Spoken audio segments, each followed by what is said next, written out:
So hello everyone and welcome to the second session of today. We will try to make it a little bit different than the first one. Different because the subject is different and because the subject needs to be very inclusive and participatory. So, Ieva, the person whose last name I cannot pronounce. Thank you so much, I've tried. Got into, I think, very important and very difficult task, because we are talking about crisis of democracy, times of mistrust, and very little people are offering solutions or ideas how can we bridge these divisions within our democratic societies. So Ieva worked on democratic innovation and citizen assemblies in the landscape of geopolitical instability. And she basically went through all there is out there, which she will now show us. And then she said that she would like to really hear your ideas back so that she can come up with something precise and concrete. So after Ieva finishes, I will ask Oana to give a short first comment. I'll continue and then we'll pass the floor to you, and I would like to have this as interactive as possible. So Ieva, the floor is yours. Thank you. Shall I start to try standing actually so that... okay. Hello everyone. Is that okay if I stand here? Yeah? Yes. Okay. Thank you. Very happy to be here and also very grateful for this opportunity to be able to take a closer look in citizens' assemblies in the region of Central and Eastern Europe in particular, because everybody shared a bit their backstory, and I was born and raised in independent Lithuania, and I have a comprehension of progress being as completely linear and exponential. So the full-scale war in Ukraine has really reshuffled my worldview and brought some questions into light. And so I'm part of an organization called Democracy Next. We're an NGO, and we help design and advise on implementation of citizens' assemblies. And I've always wanted to understand better how it relates to the context where I kind of grew up and to the Central Eastern European region. And this fellowship gave me a chance and an excuse to do that. Today I'm presenting an argument that I'm building around the benefits of citizens' assemblies and their potential to help address authoritarian tendencies in the region. I haven't really shared the findings of the study yet with anyone, so I'm very open for your feedback and excited if you can also help me tighten up the argument that I'm going to bring back to the deliberative democracy bubble and policymakers, etc. And it's also a good opportunity to take it out of the conversations that we usually have with deliberative democracy experts into a more kind of like a geopolitical crowd. And so I'm just first gonna set the diagnosis and then explain a little bit citizens' assemblies as a solution and the deliberative wave that has been raising mostly in the Western world of citizens' assemblies, and see what potential they bring to the region. And I've also analyzed the data of citizens' assemblies that have happened so far in Central Eastern Europe and draw some learnings from that. And so we're going to look into what can we learn from those examples and where do we go from there. So the methods broadly are the analysis of the citizens' assemblies in the region and interviews with practitioners and policymakers that have done assemblies in Central Eastern Europe, and I take it in a broader sense as also including Western Balkans, the Baltic states, etc., because there have some peculiarities that are, let's say, they take those assemblies apart from the Western citizens' assemblies. And so, of course, for the diagnosis, so I don't really need to explain to you that we are in a complicated moment worldwide. So the VDEM report published in March just showed that actually at the moment 71% of the population of the world live in autocratic states. There's very low trust in government. Government is the least trusted institution compared to NGOs and businesses. Of course, there's the rising support for populism and a widespread disillusionment in the democratic systems where they are already in place, about the inability for citizens to have a meaningful say in decision making. And so for the purpose of this study, I tried to attempt to break down a little bit some of the threats to democracy in Central Eastern Europe so that I can compare to the benefits of assemblies. And so the things I've identified are internal power capture, of course, and foreign interference, but also democratic erosion that comes from the fact that we don't necessarily see democracy as a living and breathing thing that has to evolve, as in a constant state of becoming, and it doesn't necessarily always meet the expectations of today. And so many of these, as you know, internal power capture and foreign interference appear in the form of disinformation, division, willingness, like the want to fracture, divide, cause distrust, and all of that, and weakening of democratic institutions.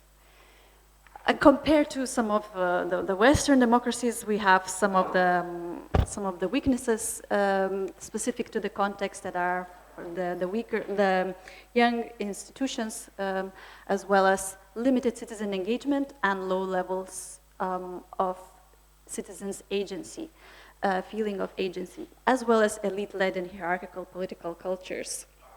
But at the same time, we have specific strengths, I would say, compared to some of the Western societies where I had an opportunity to work on citizens' assemblies.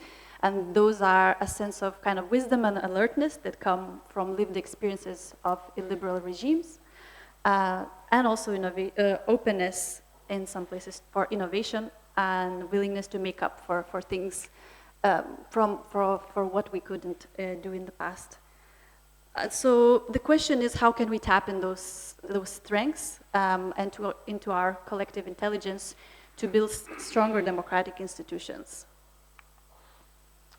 In many of the Western societies, the answer has been citizens' assemblies. So citizens' assemblies are randomly selected groups of people, broadly representative of the population in the key demographic criteria. And they're brought together to deliberate over a specific policy issue, learn about it in depth, develop recommendations for their community, for their government, for decision makers, can also be for a university or other type of institution. So citizens' assemblies have two key elements that make them different from other types of engagement and participation. So that is, number one is deliberation. And deliberation is in contrast different from debate or dialogue, because the aim in deliberation is to seek overlap rather than convince or decide who has a better argument. And it's also about seeking common ground. And it's about being a conversation being in a frame that it's conducive to a certain outcome, so to develop solutions. The second element that is key in citizens' assemblies that makes them different from other participation methods is the random selection of citizens that take part in those assemblies. So the way that this works, firstly, you have a first round of invitations that go to different households, depending on where your assembly is. It can be a local level, can be regional, national, international level. And so from everybody who respond positively, a second draw is made. And a small representative group is put together that represents the society in terms of gender, age, socioeconomic criteria, and location, forming a sort of a mini public. Sometimes you also have attitudinal criteria as part of all of this. And so we end up with a group that broadly includes all kinds of people that perhaps never participated before, never voted before, minorities are represented. And so that's how deliberative democracy is much different from participatory democracy, because participatory democracy seeks to involve as many people as possible. It seeks for the breadth of participation, which is good, but we end up with the same people that show up for those type of engagement methods, such as town halls, consultations, people that have a certain kind of education, willingness, wanting to be included. Whereas deliberative democracy focuses on the depth of participation, so we seek to involve those people that would never otherwise participate, and see what can we all develop together in that cognitive diversity. And so, I mean, in my view, we need to have an ecosystem of participative methods that include both types to fully cover the variety of engagement that we can offer to citizens. So usually the way that the assemblies work, this is kind of like a typical 5-day assembly, which is the average length of an assembly. These people come together, of course they're welcomed, and we set the ground rules of that we want to hear from everybody. Nobody is going to dominate the discussions, that we want to, we come here with an intention to constructively find common solutions. Then all of these people go through a process of learning. The process of learning is when they hear from different experts and stakeholders from all points of view concerning the policy issue, and really because then they share a common ground of understanding. What is the starting point? After that, they go through a process of facilitated deliberation in smaller groups and then in larger groups to eventually develop recommendations that go back to policymakers. So a recent example, which I had an opportunity to observe some of the sessions, was the French Citizens Assembly on End of Life, where 185 citizens met for over 4 months for 27 days of deliberation, where they developed recommendations that reach a 92% consensus on how to address end-of-life issues and whether euthanasia and under what circumstances should happen in France. And so they heard from experts from all kinds, 60 different experts, religious leaders, medical professionals, NGOs, etc., to really get an in-depth understanding. And I could see in the session when I was there, when they were questioning a couple of different experts, the depth and the kind of interest that they had in the issue and their deep ability to work on this together and to go in depth in very complicated matters. So there is a wealth of evidence that show that assemblies have been happening and what are the best practice principles. I've also been involved in developing these studies at the OECD. And we found that so far there have been over 700 examples of citizens' assemblies across the world. And so deliberative wave has picked up rather recently. And these citizens' assemblies are not a silver bullet, but they're helpful for solving specific kinds of issues. So these are values-based dilemmas, such as, importantly, climate change, where we kind of need to agree what kind of society we want to be. Complex problems that require trade-offs, where different groups of society might be disproportionately affected by a particular decision. So we need to make sure that everybody is fairly treated within the process and we find a solution that works for all. And long-term questions that go beyond electoral policy cycles that wouldn't necessarily be taken on by elected representatives because it wouldn't help them get re-elected in the next term, as the benefits are long-term. So these assemblies have yielded a wealth of different benefits, from better policy outcomes to better minority inclusions to increased transparency, enhanced public trust, and also signaling to citizens their value in the decision-making process as well. And they have had different sorts of impact, so I'm not going to go into detail, but they can have impact on policy in particular, on people that take part in an assembly, on the broader public by elevating the quality of debate, and also on the institutions that over time adopt more deliberative ways of functioning rather than adversarial. And because of these benefits, we've seen in some places assemblies being embedded in a systemic way in public decision making. So permanent citizens' assemblies are already a reality in Paris, in Bogota, Brussels, Belgium, and other places. Just briefly how it works, the very first permanent citizens' assembly was established in 2019 in a small German-speaking community of Belgium, in Belgium. And so they have a small parliament of 25 people, and they've set up this permanent citizens' council of 24 randomly selected citizens that have a mandate of a year and a half. And they have an agenda-setting role to propose issues for ad hoc citizens' assemblies, and then follow up whether the parliament has been addressing the recommendations that they produce. So in a way, there's a transfer of power going towards citizen step by step within the policy-making cycle, not only kind of decision-making, but also setting the agenda and ensuring the follow-up. And so this made me think to what extent all of these benefits experienced in some of the examples in the West are relevant to Central Eastern Europe, and perhaps whether there are particular visions of the future or possibilities for assemblies here. And so what I came up with were two main broad groups of benefits potentially. So number one is, of course, building more resilient democratic systems in a way through developing citizens' sense of agency by opening up avenues for their participation, but also demonstrating that their input can actually be helpful and conducive to better policy decisions. Because I see time and time again when I meet with policymakers and talk about citizen participation that they have a lot of experience with consultations and all these types of engagement methods that in the end are designed to either produce a wish list of impossible things or only raise concerns rather than provide genuine helpful solutions. And the other big bucket that I have in mind is there could be a way, if assemblies are used strategically, they could help prevent from some of the techniques that are designed to fracture and divide. And namely, if we, those divisive issues that are sometimes weaponized by populists to divide and fracture, if we strategically use citizens' assemblies to address them in a constructive way and have an informed conversation in a society, that might diffuse the opportunity for them to become thorny. So yeah, here kind of mentioned these.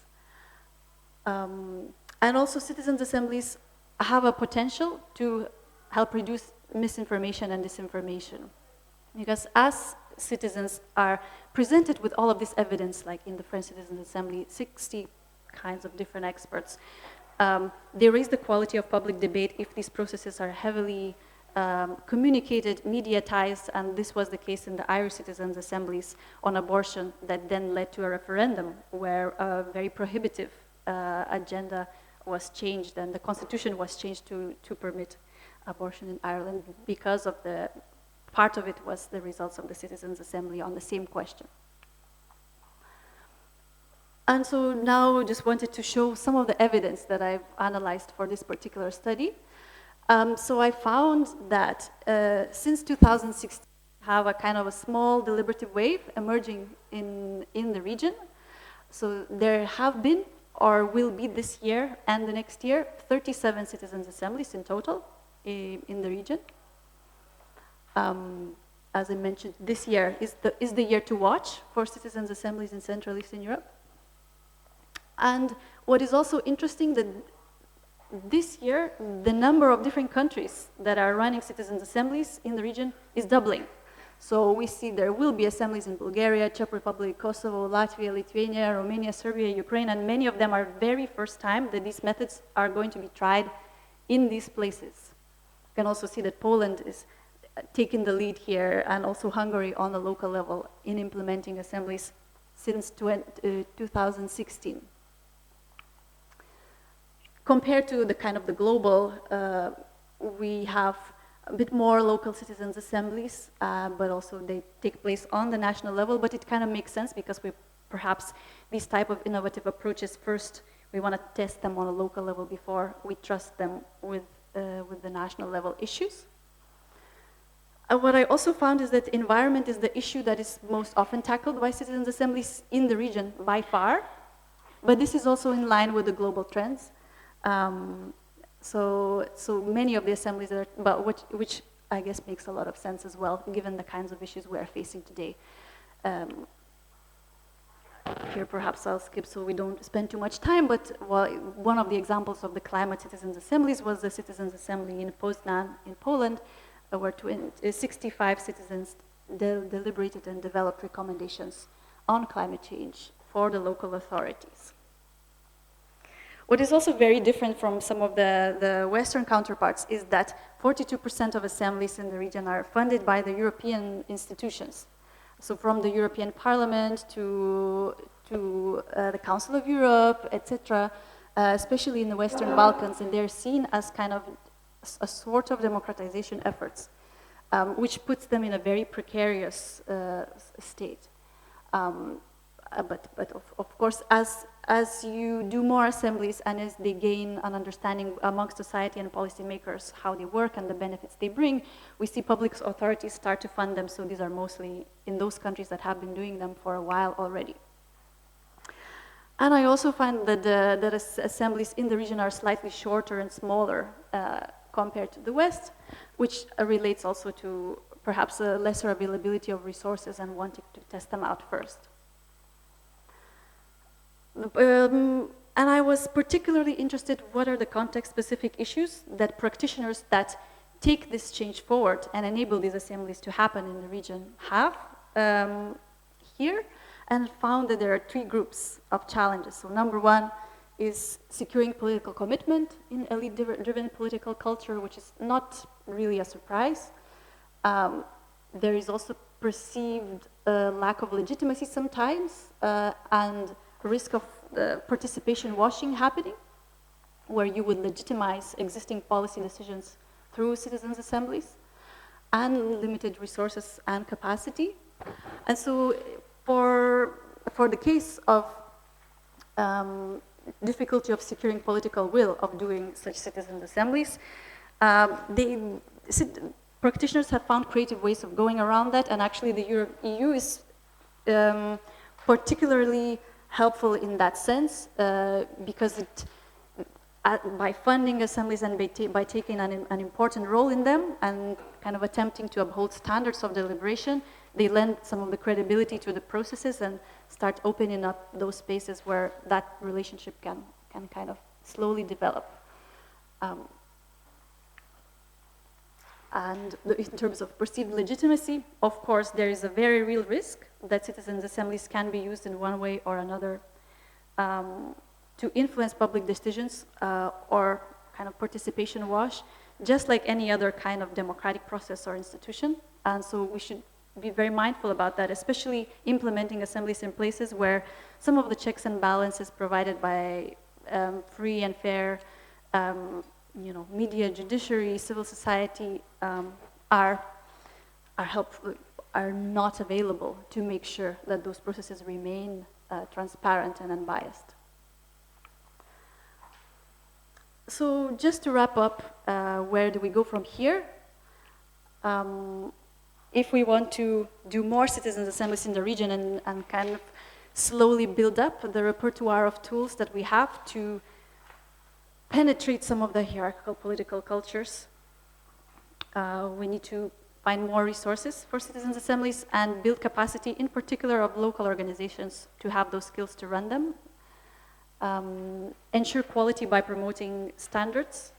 This really helps to have international kind of collaborations to achieve that, and remove some of the barriers to organize citizens' assemblies that are legal, administrative, because sometimes it's hard to find ways to pay assembly members that participate in an assembly, or sometimes it's hard to run sortition because of the existing legislature. And think about systemic change. How can we enable more people to take part in assemblies, to have that transformative experience, create more of those spaces where we can genuinely deliberate and connect with one another in non-adversarial ways to see how we can find common ground, and eventually start transferring more power to the citizens so they can step into their role as an important element of the democratic structure. And so if we don't provide them those opportunities to build their democratic muscles of empathy, of deliberation, of listening, those skills can't necessarily develop. So yeah, I really wanted to leave you at the end with a quote that democracy is in a continuous state of becoming, and to me it provides a sense of hope, and seeing how assemblies take in practice and the way that people leave those spaces completely transformed gives me a sort of hope for the future, perhaps. So, thank you.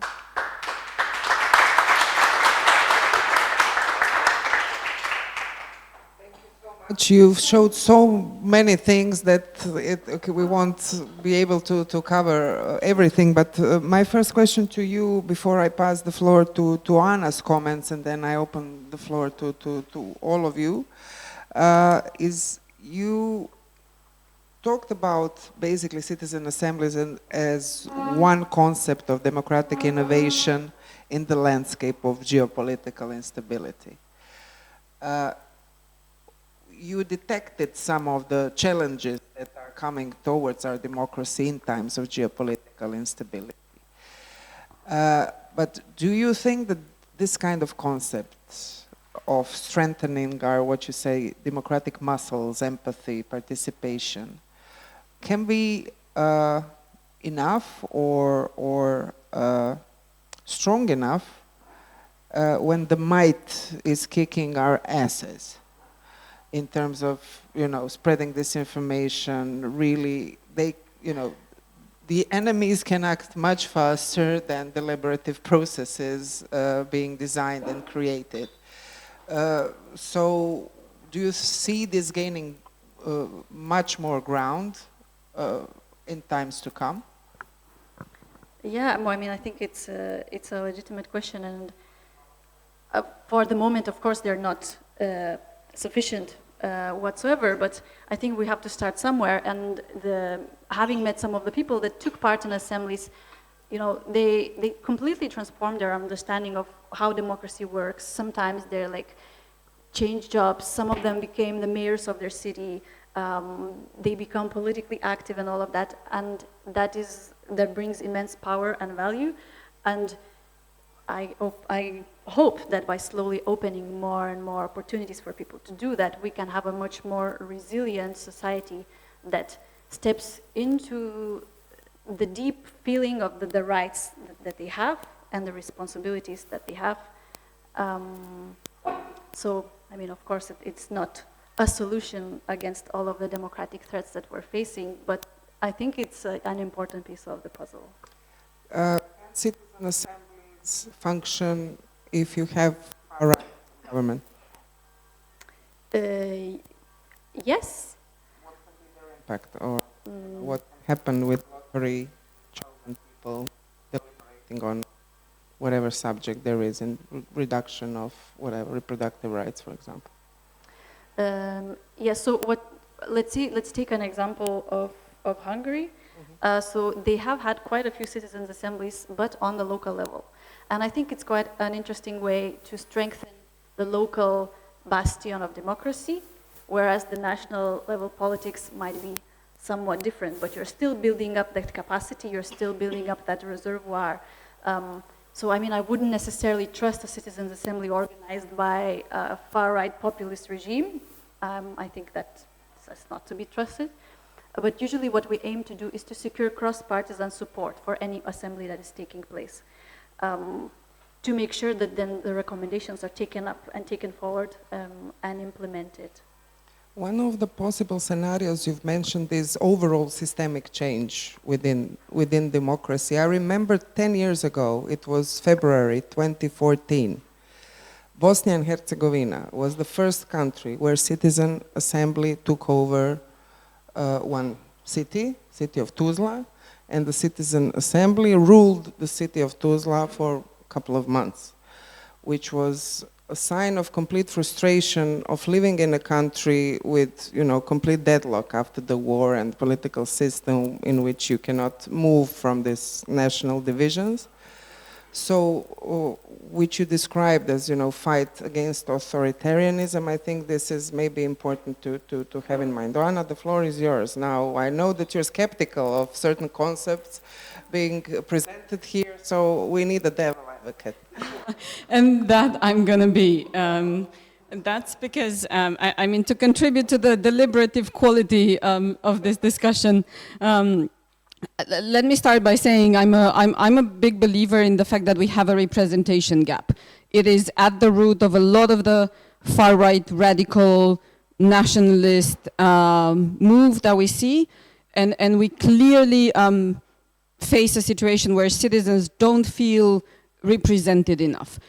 But I don't see citizen assemblies as a solution, and I don't see it as democratic innovation. I see them as sophisticated and expensive focus groups. So their role is minor. They're useful, that's not to deny their usefulness, but they're completely minor when it comes to innovating democracy. And the reason I say this is, one, if politicians, so if we look at the way governments and politicians can make use of citizen assemblies, if they wanted to reach out to citizens and they genuinely wanted to represent their electorate better, they have so many instruments at their disposal already. I mean, MPs have their offices in across the territory of the college that they represent or the electorate division. They can organize meetings, not just within their political parties, but with the citizens in their electoral college or whatever they call it in different countries. So they have so many ways already that they can actually talk to their electorate. What's happening these days is they don't really want to do it and they don't make the effort. But they do have the instruments and they can reach out. There's civil society. There's organized civil society and there's a lot of spontaneous movements and there's a lot of dynamics within civil societies, and they are also representative of people at large. And if you want to probe the values in society and where people stand and what the public agenda is, you already have all the instruments to actually find out. You have the media. We are not strengthening the media where we are underestimating the value of independent media, and I think that's exactly the problem. I mean, why don't we bother strengthen the instruments that we have rather than try to create others, which I think just essentially double what's already out there? Obviously, I mean, you know, clearly citizen assemblies contribute to some extent to subsidiarity, to the local level, to representing more the voices and the interests, and I think Ieva, what you were showing, you know, discussions around the environment, around transport, urban development, that's very reflective of the fact that it's these issues that are close to citizens' hearts where citizen assemblies might be valuable. But again, I think they're just one extra instrument that we've come up with for some reason. And I also see two major challenges when it comes to that. One, and I think they're on the level of principle. One is, I think by overestimating the value of citizen assemblies, we are proclaiming the death of expertise, just as populists are doing. I mean, if random citizens going through 3 days of listening to experts and being exposed to different views and so on and so forth can make informed and useful decisions through deliberation, what is the value of experts? Isn't that to deny the value of going to school and getting an education and actually being a specialist in a certain area, if we believe that people as a group of people can make valuable contributions that do not require specific expertise. And that's where I also see a problem with why we blame political parties and politicians for not being competent enough, and why do we blame them for being deprofessionalized if we are fine with trusting policy decisions to people who are not professionals. And I think we should clearly distinguish between policies and values. And that's where I come to the second challenge. And it's related to the fact that you can debate virtually two things. One is specific policies, and I think that requires specialization in technical knowledge. Two is values, morals, ethics, and as you were saying, what we want to be as a society. That is something you can do. That is something that doesn't require expertise, and that is something where you should be consulting people. But then that's politics. If you debate values in society and morals and ethics, that's politics. That's what you're debating. So doesn't that proclaim the death of representation, of democratic institutions, representative institutions? Because the whole idea from ancient Greece has been that we acknowledge as citizens that we don't know everything, so we delegate our power of decision to somebody we consider competent to make the best decision on our behalf, a decision that reflects our values and interests. So what you essentially need to do to consolidate democratic representation is make sure you understand what the public agenda is, what people need, where they stand, what it is that you should be responding to. And again, as I was pointing out at the beginning, I think we already have those instruments. So more crowdsourcing is clearly always useful, but unless we have clear measurements of success and the value for money, if this is actually worth it, then I don't really see why we genuinely need an extra instrument. And I do fear that it can be easily manipulated in a populist way, and that it's very easy to turn it around and make it sound exactly as the populist rhetoric. And the fact that, the fact that there are specific countries that take it up, I see an issue with the fact that it's actually working, as in producing impact within the countries where democracy is working, the Scandinavian countries, I think not accidentally Colombia in South America and not another country. And I do have a problem with countries like Hungary, Bosnia organizing it, because it's actually, if it's on a local level, it actually reflects the malfunctioning of representation in that country as a whole. And of course it's good to have something rather than nothing, but it doesn't reflect a progress in democracy. It reflects the despair of people on a local level that are not being heard. So, like I said, these are my reservations not about the existence of citizen assemblies, but about overblowing their importance and considering that this is a move toward more inclusive governance and democratic innovation. Like I said, I think they're just one instrument in such a complex toolbox, and we should be looking at the core issues and consolidating the instruments and the institutions that we have, rather than trying to develop new ones that don't necessarily produce the same impact. And devil advocate she was. The first question, please.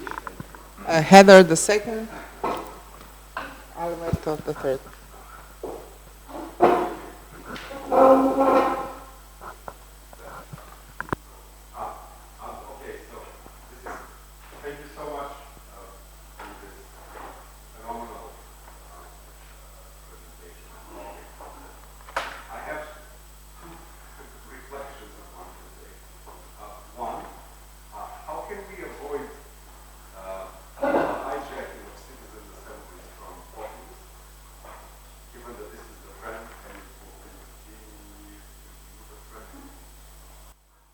Can you hear me now?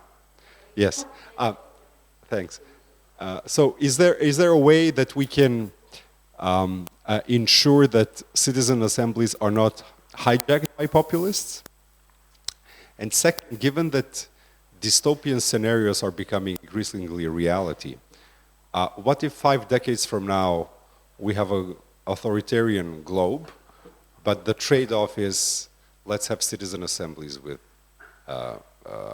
at the local level where people will feel happy that they have a say at the micro level. Thanks.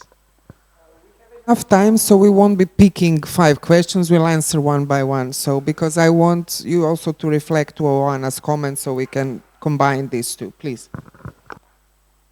Thank you for all the questions. I think there's some helpful points. Where should I start? Maybe at the most important point. I think the interesting question is whether democratic representation, or what we consider democratic representation today, is sufficient, and whether it serves its purpose fully. do we really feel represented by voting once every 4 years? Can everybody run for elections? Do we really feel that we have a say in affecting the decisions that affect our lives? What kind of people are in parliament? What kinds of groups are represented? I think there is a problem with representation, and citizens' assemblies are part of the answer to that. Perhaps it's a way of addressing some of the issues we face with representative democracy by finding ways of involving those people that are not necessarily at the table and reaching out to them directly. So I don't see as some sort of superfluous tool that directs, that maybe it exactly points where the problem is rather than directs us away from where the problems are. But can the problem, I just need to intervene, problem of representation as such can be solved by, for example, enhancing the things that we have, Belgium and Australian model, obligatory voting, and then by that goal, you develop some tools during the way to empower citizens in that regard, maybe. I guess it comes to, maybe it helps address to some extent the problem of representation, but the other benefit of citizens' assemblies is to create really those spaces which we lack so much today, where we can actually come out of our echo chambers and our little bubbles and talk to people that we would normally not talk to, and see where is the overlap between our different points of view, and have some sort of informed and what's the word, concrete conversation in a way that it's not possible anymore in the public spaces that we have that are so polarized and that limit our opportunities to interact in such a way. And I think leads us to all of these different divides and fractures. So we need many more spaces where we can meet all of these different people from different walks of life, understand where their arguments are coming from, engage with them on an equal level, and only then we can perhaps see to some extent eye to eye. And I don't know if there are very many other mechanisms that can help us achieve that in a way that also has some sort of democratic rigor and representation. And so I see a lot of value in that. And when you say we, who is we? Because we, to hear them, to include them, it's politics, right? We is politics. I guess. Okay, so we is designing, so let's get back to his question, which is how can we avoid hijacking by the populist and this dystopian scenario? The second is Heather, then it's Alberto. I guess there's not an easy answer, you know, how the populists, as any other democratic institution, it can be influenced or hijacked or anything can happen to it. So I think it's about being aware of this, that this is a possibility, of ensuring, such as with elections, citizens' assemblies also have observers, they have an oversight committee, they have a governance structure, there are checks and balances within the way that they're governed.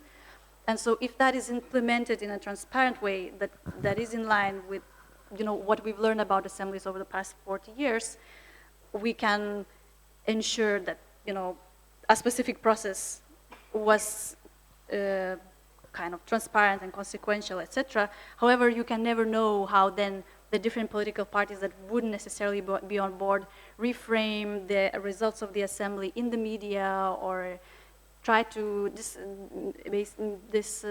delegitimize the outcomes and all those types of things. So I think these are questions to be solved because this is a new type of instrument that we are still really much just starting to experiment with and understand how it fits within kind of our existing electoral representative systems. And surely there are, you know, different questions we have to answer. Wait to happen, Heather. Thanks. So I'd like to drill down a bit further into this question of the relationship between essentially deliberative methods and populism, because I think it's a really key question as deliberative democracy moves from being in the experimental phase into something where it could become more widespread and where it's moving into new regions. So I think on the pro side, that when we look at successful, and including the ones Ieva already gave us today, and also I can think of other successful ones that have been used in other countries, when they've worked really well, they've really been an antidote to populism, because they're the opposite of populist politics. They are not superficial, they're not providing simple answers to complex questions, they're not just appealing to the basest instincts of people in terms of fear, prejudice, blame, etc. And when they provide real expertise, then they allow citizens to become much more expert about a subject, and then they become, as it were, ambassadors for that issue in their own country. And on very complex, sensitive, emotional, psychologically challenging issues like end of life, so euthanasia or abortion or things like this, we can see that in France on euthanasia, in Ireland on abortion, they really benefited by allowing people to understand the issues and make up their minds with much more information, much more time for reflection, and in a very constructive dialogue. On the negative side, I think we also have to consider that now the kind of how it could work, how these things could be manipulated.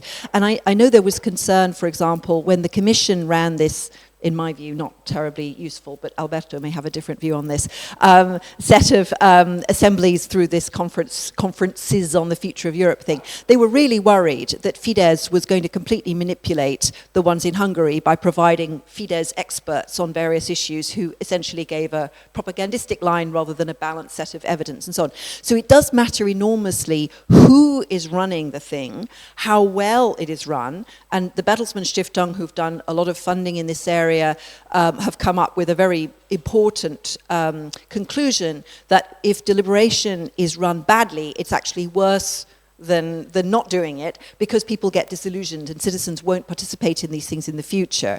So their conclusion was it's got to be truly independent experts, it's got to be really well run, and they have all kinds of guidelines, and most importantly of all, the results of the assembly must go to some decision-making power. They've got to go to a parliament or a council or somebody who can use those results to change something, and it has some real impact on power. So Ieva, I'm just wondering, and Oana as well, in Central and Eastern Europe, where you've got various kinds of populist parties which sometimes get into government and so on, what are the risks of it not being run well, and would it be helpful to have pan-European guidelines? Is that something that the EU could usefully do in its next the next iteration of this?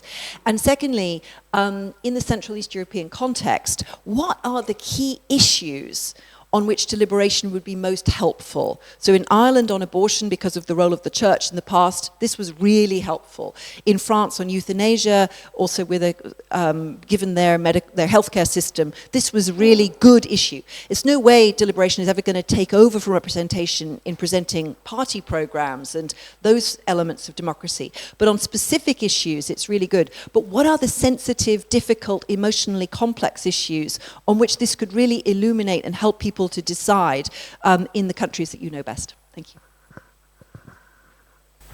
It's not working anymore. Battery is dead. So please, you have two questions from Heather. So would it be helpful to have pan-European guidelines, and what are the key issues that will be best to talk about on Yeah, thank you for those questions.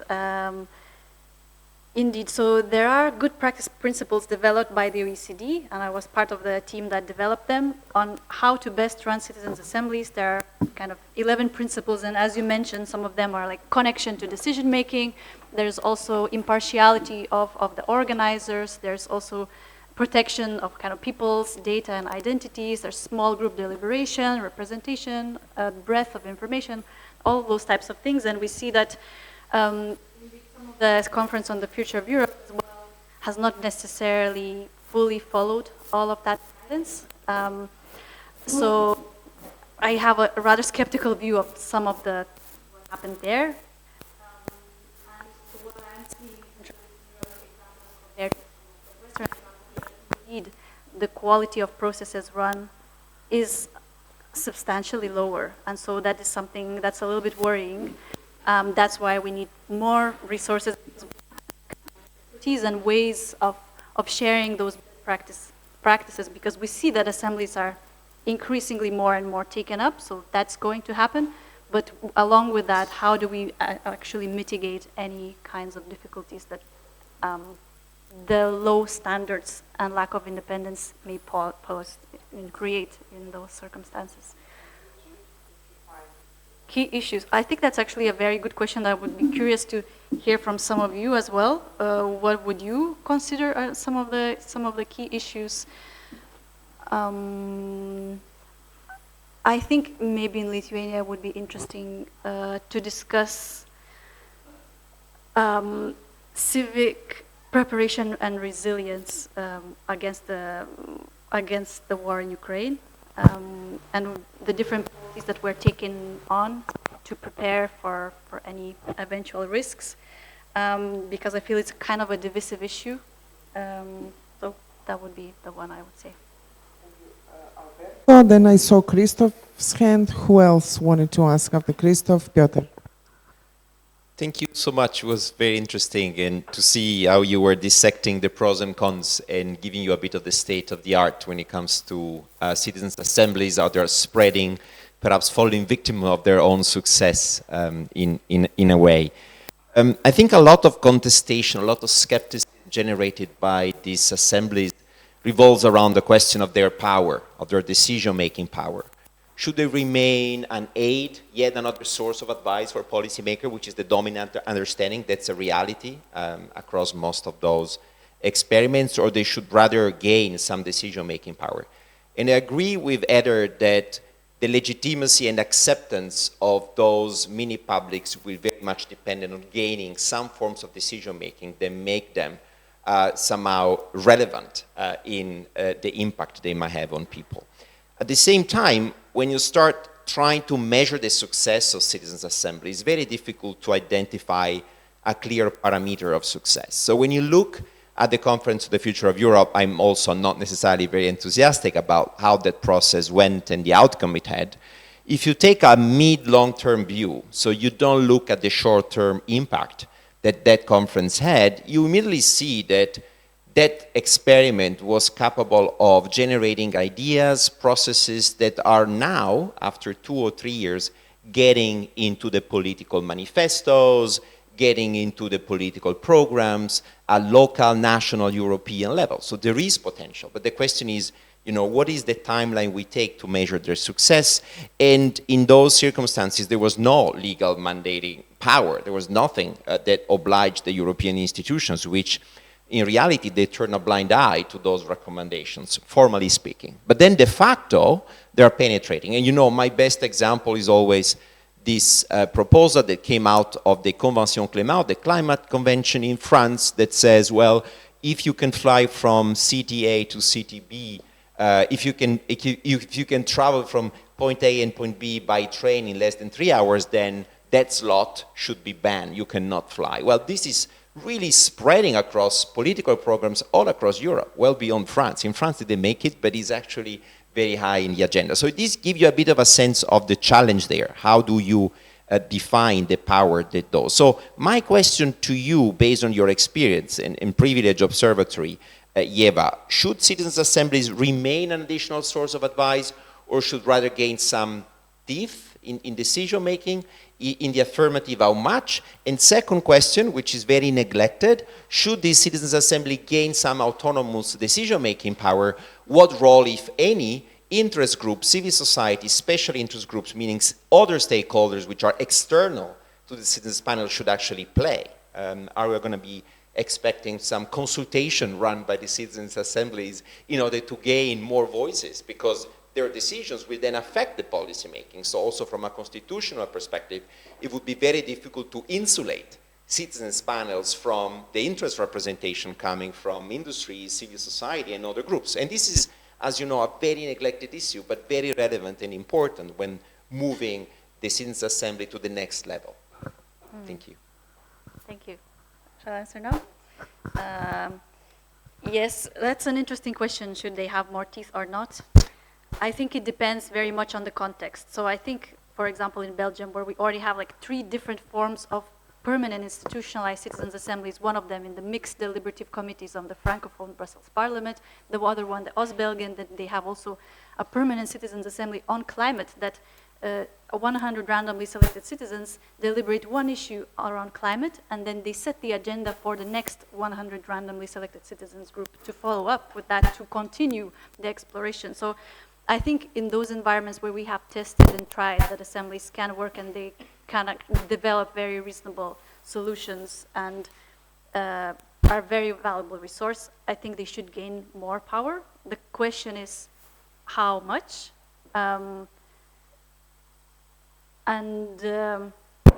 In the Central Eastern European context, they should absolutely remain advisory for the moment and for the foreseeable future, perhaps, as well.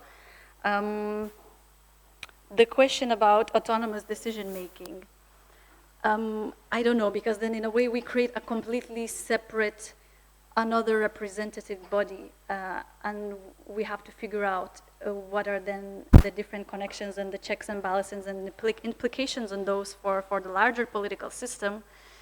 And I really don't yet have answers for those questions.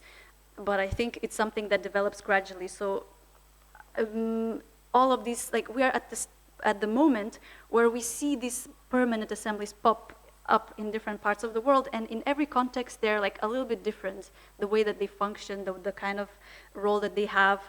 And I think what we should do right now is we should learn from those institutionalized models, see how they have interacted with the political systems in different places, what were the benefits, what were the drawbacks, because like there are some things that I see from the kind of permanent citizens assemblies as well, is that especially in those, you might have at some point, if you don't have enough power for these processes, participation fatigue, because you have more opportunities to participate, but then your recommendations are only kind of advisory as well. So there is a risk at some point, I think, of saturating with citizen deliberation without enough power to then kind of go backwards. I hope that makes sense. Or just, on stakeholders and lobbying? On stakeholders and lobbying. Your experience? Yeah, I think like sometimes we see that civil society organizations, especially in the beginning when you kind of do citizens assemblies, they feel like their role has been taken away. They are the representatives of the people. And so it's really important that they have a clear role in actually setting the mandate and devising the assembly and, you know, taking part in that. But I think at the moment they have a slightly, like they need a larger role in the way that citizens assemblies are designed to kind of let's capitalize on their experiences. And in terms of lobbying, it's quite interesting because in some of the French citizens assemblies we saw examples where there were attempts to lobby citizens to influence, let's say, their points of view, but somehow there were two things. Number one, people, because they were taking part in this project and they really felt that they're building something here for the common good, they reported any attempts of lobbying to the group. And even if that wouldn't be the case, because the aim of the way the deliberation is structured and facilitated, the aim is to build consensus, and every recommendation went through in much detail, justified, explained, from the different, looked at from different points of view. I think even if you had some people trying to kind of influence the decision from within, that wouldn't necessarily survive the consensus building process. Can only be kind of part of civic and democracy education, not necessarily either autonomous thing or something that impacts decision making, but is there to help people build up themselves in democracy. Christoph and then Piotr. Thank you both. I think it was really good, and I also like your very fresh and frank side, Ivana. I have a comment and a question.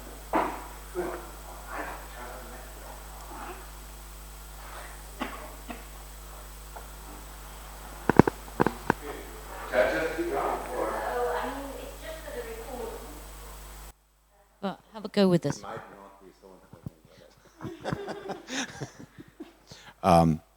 Is that working now? Okay, so comment on your concern, Oana, on kind of the level of expertise. I think actually the way Ieva described it, I think it's actually quite a lot, no? I mean, I would actually like to have, I don't know, political decision makers to take 2 days to really hear from various experts on all sides on, I don't know, how to reform the EU accession process, or I know, should Kosovo become a member of the Council of Europe or not, and then take another day to actually deliberate and come up with a clear political position. I forgot who wrote about this, but there's this concept of, I think it's the wisdom of groups or masses, where this is wisdom of crowds, exactly, with this key story that kind of this guy puts up this huge glass thing, fills it with beans and puts it up at the annual fair in this small town and lets everyone have a guess of how many beans are in the glass. And the amazing thing is that they get extremely close, because essentially everyone has a vote, and so the maximum and the minimalists, so the extremists, are cut off. Yeah? They basically cross out each other, and they get to an astonishingly correct figure. And so I think if there's a lot of people basically bringing all their expertise in, I think it's actually a good idea. But then, I mean, the concern, of course, also is kind of how does this link into the policy process, and I think that's what Alberto and Heather have been talking about, and I know much less than the two of you. So my question is a bit, can you tell us a bit more how, you know, you a couple of figures of how many of these citizens' assemblies have been taking place, but you know, how often is it that these are really very concretely embedded in the political process, like in this small Belgian town, where apparently then actually there's quite a lot of impact, and how often is it rather like in Bosnia, where there was actually no link at all to the governmental institutions? It was formed in opposition to them, and I assume there is a lot of room in between. But could you maybe explain a bit, kind of, you know, what's the more kind of give a bit of background and data? What is more kind of widespread, and what have policy impacts been so far? Thank you.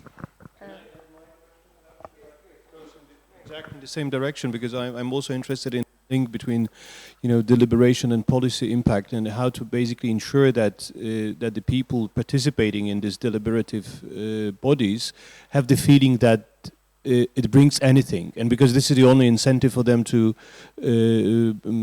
engage, and also for the policymakers.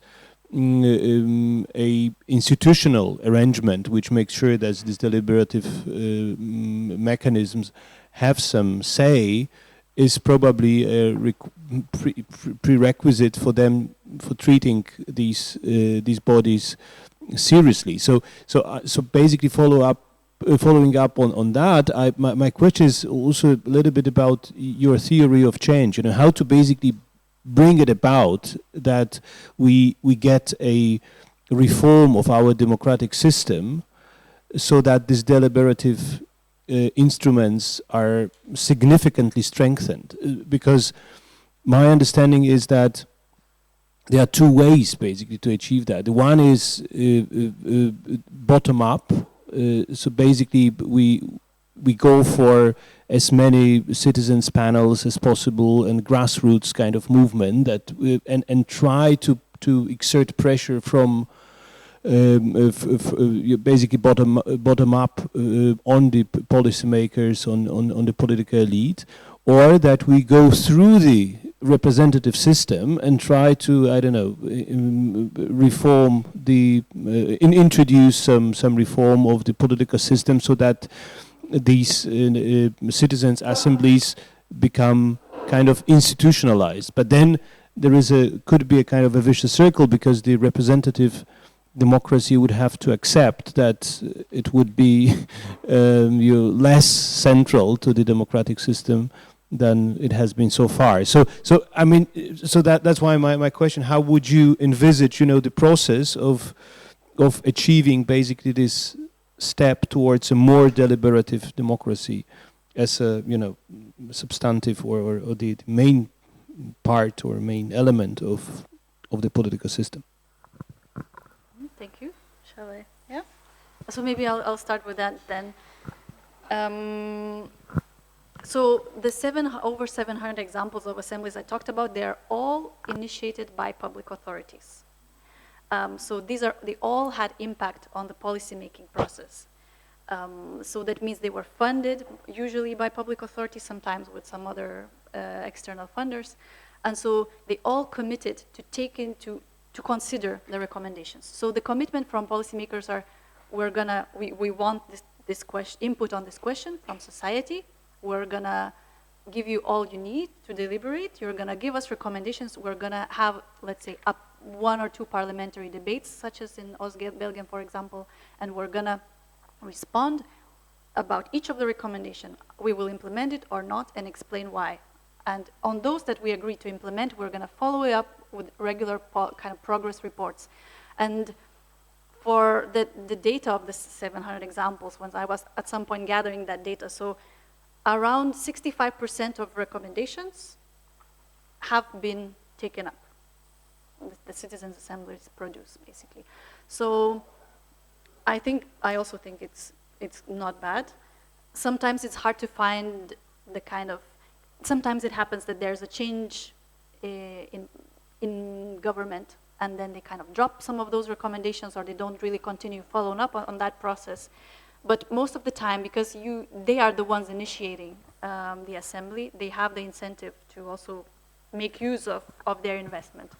In terms of bottom-up and top-down, of course, bottom-up pressure is helpful. And we've seen, for example, the very first national-level Citizens Assembly in Germany was organized purely by civil society to demonstrate that we can do this not only on the planning cell model on a local level that they have been doing so far, that we can do this on a large scale and involving government representatives to observe, to see what happens in the room. And then they have led to actually now the German government implementing citizens' assemblies of their own by following this example. So I think it's about the two meeting together at some point. And I think it's really valuable, some of the first efforts in places where assemblies haven't happened before from academics and from civil society to demonstrate the benefits and to exert that pressure.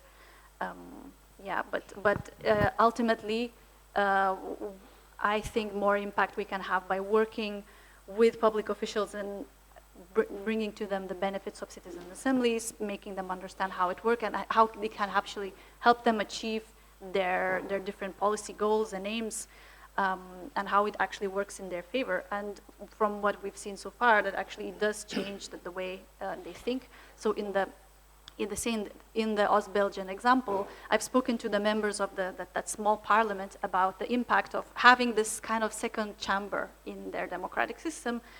And interestingly, because they need to work with this other chamber, and the usual rules of politics, and like, I'm going to give you this, you're going to give me that, etc., don't really work because citizens don't have any electoral or otherwise kinds of incentives.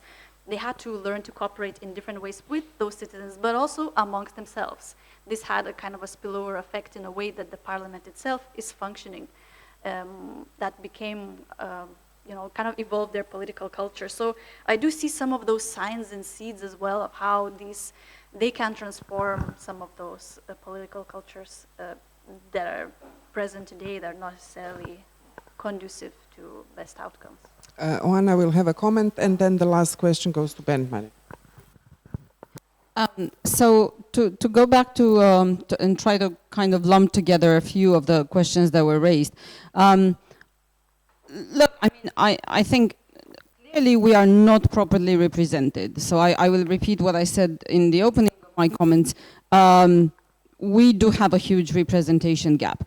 And we need to innovate both within the existing institutional system and to find completely new solutions outside. It's clear that the 4-year electoral cycle isn't something that actually delivers and works. It's clear that we need something. Either we need something else or we need something in addition to that. We clearly need other instruments. I think we need something that goes beyond citizen assemblies as well, which is we need to bring marginalized groups and vulnerable categories more into the mainstream discussion, which, as I understand, the citizen assemblies don't necessarily do, but we do need to step up the representation of those who are least represented of all, because we do have a gap there as well. We're not all equally or underrepresented. Some are more underrepresented. In that sense, if politicians, again, I'm repeating myself, if politicians wanted to take 2 or 3 days to reflect on a specific issue, they had every instrument at their disposal. There are so many conferences, there are so many reflection groups, lobby groups, stakeholders, whatever. I mean, if as a politician you need to make up your mind about something, you can reach out to so many people in so many ways.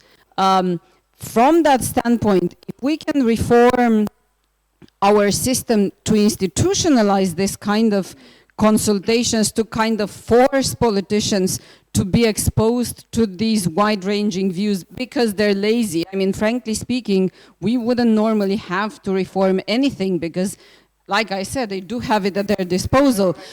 But if we take stock of reality and acknowledge that, well, that just doesn't happen, then if we can institutionalize that, fine, there's value in that. I also see value actually in something that you mentioned, Ieva, and we haven't discussed so much, which is seeking common ground. This is something that's become increasingly hard to do with political parties, because political parties, and if we look at the US elections and the European elections, increasingly see each other not in competition, but in some sort of existential war. And when you think that your opponent is out to get you and to annihilate you, then there's no, I mean, the democratic consensus building is just not there anymore. So seeking common ground, I think the exercise of it is something that really helps. That being said, I see parallels in what we're discussing with something I've been working on for many years now, which is countering disinformation and information manipulation and doing Stratcom. Because this, Citizen Assemblies, is kind of participatory Stratcom. So essentially, you finally talk to people, and we often do the same in countering disinformation that I think, I have a feeling we're doing now in, what should I call it, democratic innovation or representative innovation, which is all the time governments, politicians ask, how do we counter disinformation more effectively? Give us ideas, give us instruments, let's come up with something new. And for years, we've been replying, well, first of all, talk to people. Do strategic communications. No reactive instrument will help counter Moscow's propaganda machinery or the nationalists or the radicals. So put your narrative out there first, and rather than looking for more fact-checking platforms, more I don't know, creative ways of doing this. All of these are useful, but I've seen millions being thrown at this with so little impact because we just refuse to do the simple thing, which is freaking talk to people. You have stopped doing that as politicians. The radical party in Romania, AUR, is by far the most democratic party in the country. They reach out to their electorate both at grassroots, they do door-to-door campaigning, they have a very friendly app where you can keep in touch with them constantly, they will update you on a daily basis about everything they do, so they're the only ones that are actually in touch with their electorate. That is something everybody else can do, but that just doesn't happen. So again, I think we're looking for solutions and it's fine, but we are somehow missing the point, which is, well, we do need some interventions at the core of our system. And I think this is all. Am I missing something? No, just very last thing. It is, we need to take into account that it is still the institutions of representative democracy making decisions. And so, again, it's the same as for countering disinformation. If we're going to take decades to come up with anything that achieves an impact of scale, we're screwed by then, because we're going to be screwed at the end of this year. So, and it's only going to get worse in the coming years. So I don't think we have a lot of time to come up with consistent creative instruments. Yeah. I was surprised to hear that the Citizens Assemblies and all these initiatives taken are bottom down. Upside down and not bottom up, emergent. If we think of deliberations, we could of course reach the same goals as was said already by enlarging and broadening the process of debate before it comes to decision making. So if there's a complex problem like the end of life issue, care allowance issues, or pension reforms for that matter, some countries who have done excellent reforms in this area, it took them 5, 7, 10 years of quarreling with each other before they came up with something which holds for the next century, like the NDC system in Sweden. So it takes the time it takes to come to this point. The question is, why can't this be organized through arrangements such as parliamentary enquête? This would be functionally equivalent to this Citizens Assemblies as you described them, but would broaden the regular representative democracy active outreach to its citizens. So I wonder whether innovation couldn't develop within the existing or by somewhat upgrading existing institutional arrangements in this area. Much, and with this you can conclude. Okay. Well, I think it's also a nice way to wrap up, and I think it could, and I think it's quite interesting how other kinds of how governments and different democratic institutions get either inspired or influenced or get a little bit of like a kick in the butt to see that they could be doing things better, and that we could actually have elements of citizen deliberation in different existing institutions or enhancing the public debate. In a way, I think that's what innovation does, and I do consider this democratic innovation. It helps inspire others, it stirs up the waters, and for example, the very interesting example of the parliamentary mixed committees in the Francophone Brussels Parliament, where you have parliamentary committees on specific issues that are 50% members of parliament, 50% randomly selected citizens, where within their parliamentary committees, they take decisions together with citizens, they deliberate, there's all of those elements. So we do see some of those innovations happening and helping us enhance the electoral democracy methods as well. So I think we should be open to what emerges from that. Hopefully. Ieva Česnulaitytė, if I'm right. Sorry for the beginning, because I was trying very hard. Thank you so much. It's been wonderful to see, and I can hardly wait to see your final thing coming up. And I hope that these inputs help you, because we discussed this morning and you said, oh, I would really like to hear a lot of inputs. There are a lot of inputs. So thank you. Round of applause. Thanks, everyone. Thank you.